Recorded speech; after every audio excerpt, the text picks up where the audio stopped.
Hi everyone, back again with another video. In this video, I'm going to show you how you can change your Apple ID with your birthday date. So how you can change that? Simply just go to the settings of your iPhone and just make sure that you have a strong Wi-Fi connection. Also make sure that VPN is not connected. So after that, just going to your Apple ID account and see the option of and personal information. Just click on that and see the option of a date of birth. Just tap on that and you can change birthday date of birth from them.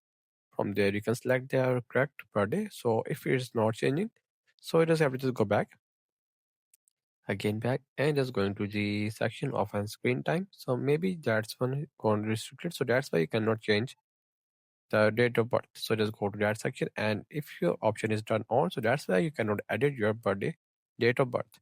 So just turn it off. So after that, if your date of birth is not editing, is not changing, so just have a simply just go to the Safari and sign in with your Apple ID.